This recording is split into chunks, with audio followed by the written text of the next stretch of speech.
Ya, untuk kemudian membahas bagaimana fenomena oknum dokter yang hingga saat ini masih ternyata belum usai ya. Iya. Seperti gunung es yang terus bermunculan kasus-kasus pelecehan seksual yang dilakukan oleh oknum dokter. Kita akan bahas dengan dua narasumber, satu melalui via Zoom dan yang satu hadir ke studio. Ada Humas PBID, Dr. Kestri Meher, yang terhubung dengan kami melalui sambungan Zoom selaku Kabid Humas.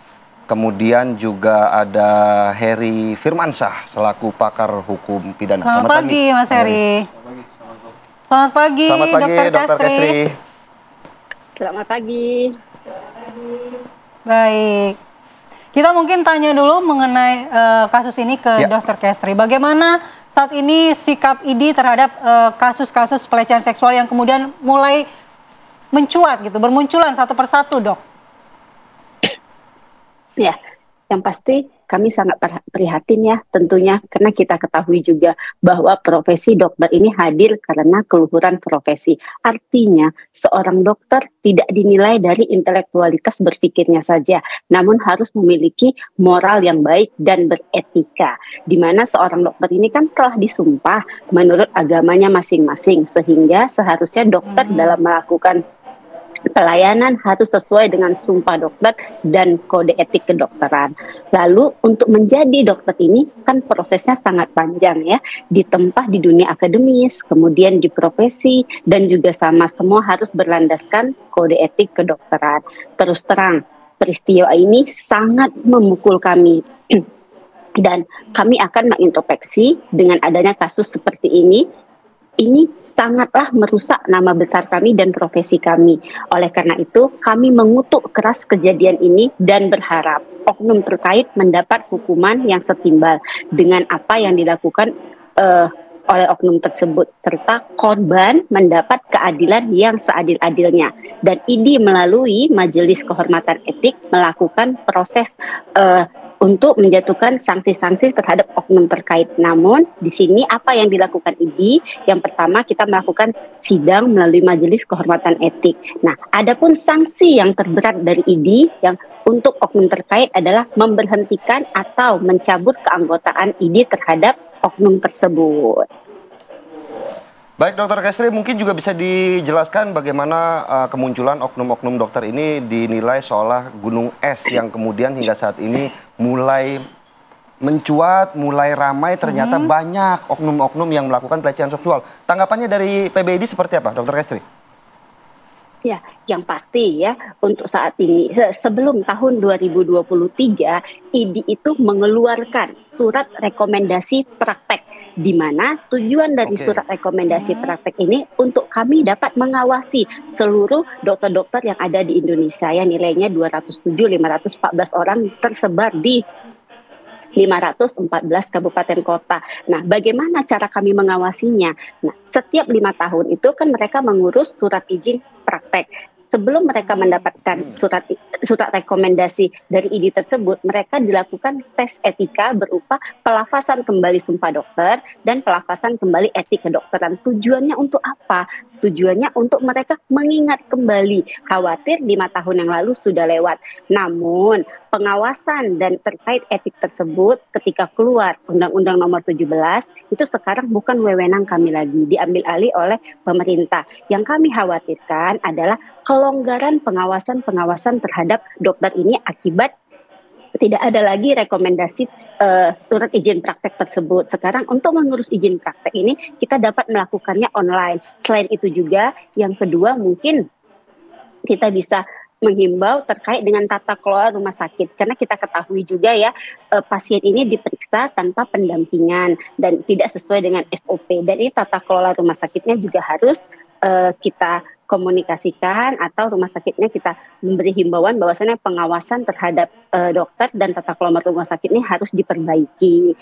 Nah, selain itu juga kita juga memberikan edukasi terhadap masyarakat terhadap edukasi terhadap masyarakat terkait dengan bahwasannya setiap ingin melakukan pemeriksaan ke dokter itu harus ditemanin keluarga. Namun apabila Baik, tidak Dr. ditemanin Kestri. keluarga, sebaiknya rumah sakit itu memberi pendampingan kepada pasien. Nah, ini semua harus dikomunikasikan karena kata kunci yang pertama itu adalah komunikasi. Nah, jangan lupa juga Baik. bahwasannya setiap dokter dan pasien ini memiliki hak dan kewajiban, terutama pasien. Pasien itu berhak untuk mendapatkan informasi sejelas-jelasnya terhadap penyakit yang berhubungan dengan pasien tersebut. Nah, yang kedua juga, pasien juga setelah dokter menjelaskan, pasien juga memiliki hak untuk bertanya sedetail-detailnya. Kenapa saya dilakukan ini? Kenapa apa efek sampingnya dan bagaimana efek samping jangka panjangnya? Ini semua harus jelas. Dan sebelum kita melakukan tindakan medis juga harus ada persetujuan medis, di mana persetujuan medis itu harus disertai oleh tanda tangan sebagai bukti Baik, bahwa Dr. pasien Kestri. menyetujuinya. Namun, semua dikembalikan lagi ke pasien. Ada beberapa kasus yang dimana pasien tidak ingin ada pendamping karena tidak ingin penyakitnya itu diketahui oleh keluarga maupun orang lain. Baik. Oke, Berarti ada pasien yang tertutup begitu dan mekanisme pengawasan sepertinya kalau kita dengar penjelasan Dokter Kestri harusnya ada juga pengawasan dari pihak rumah sakit dan pendampingan kepada Ya, pasien. tapi yang cukup menarik, sedikit saja menarik ke belakang penjelasan dari Dokter Kestri bahwa tidak lagi ID mengeluarkan Memberikan surat rekomendasi. rekomendasi. Apakah ini salah satu bentuk yang membuat ID sendiri mulai melemah dalam sektor pengawasan atau seperti apa dari penjelasan tadi, Dokter Kestri? Ya.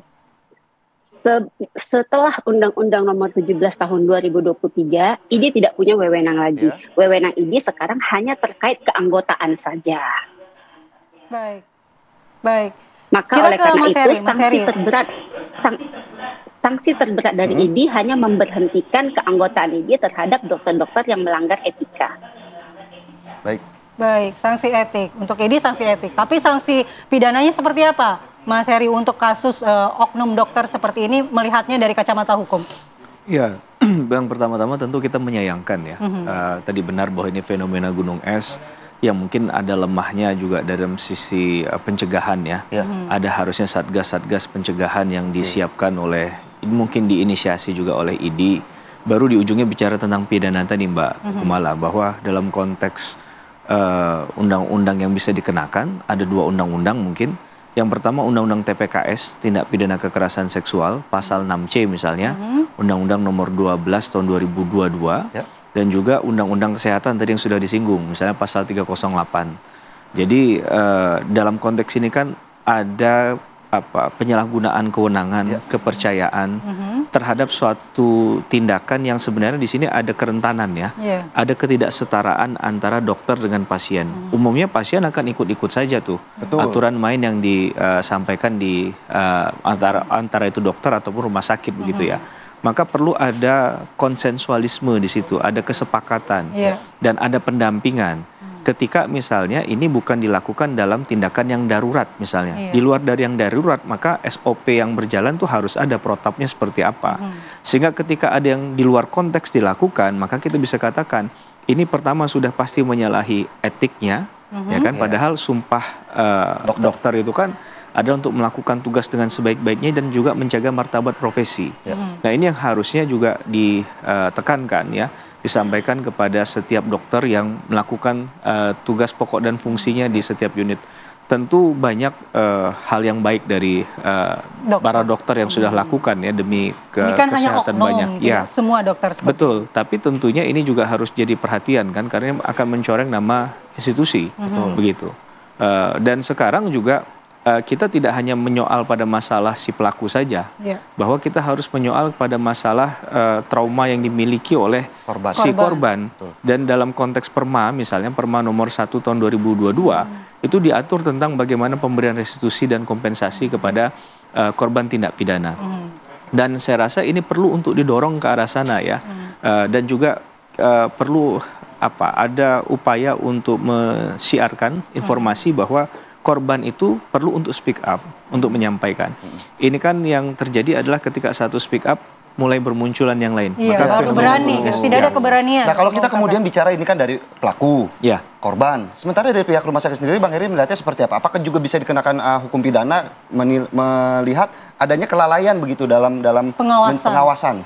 Ya, memang harus ada keterbukaan manajemen di sana ya. Ya. Kalau kita bicara ada kelalaian, tentunya kelalaian yang bentuknya seperti apa. Oke. Apakah kelalaian ini sifatnya, kalau kelalaian dengan kesengajaan kan berbeda. Ya. Kecuali ini terstruktur masif misalnya, mohon maaf misalnya rumah sakit itu juga terlibat dalam menginisiasi kejahatan tadi, merestui dalam tanda petik, bahkan memfasilitasi. Tentu tidak lepas dari jerat pidana.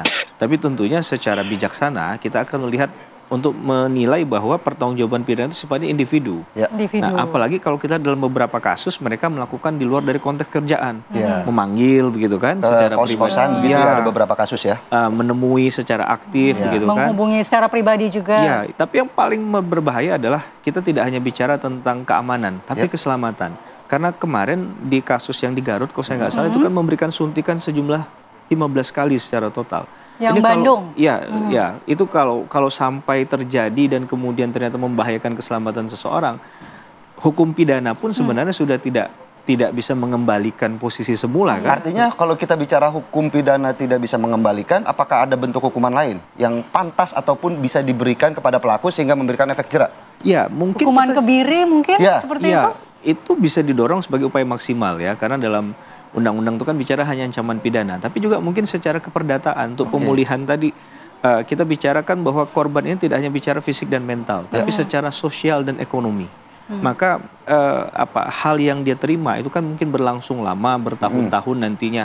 Ini yang harus difikirkan dalam kerangka memperbaiki katakanlah undang-undang yang berkaitan dengan TPKS misalnya. Ini kan juga harus memberikan rasa posisi yang perlindungan hukum yang tinggi terhadap para korban tadi. Baik. Ini juga melihat sanksi atau hukuman pidana kepada pelaku pelecehan seksual ini hanya 12 tahun penjara. Kalau menurut saya itu dari sisi korban itu sangat ringan, Mas. Nanti kita akan bahas, tapi kita jeda terlebih dahulu, pemirsa.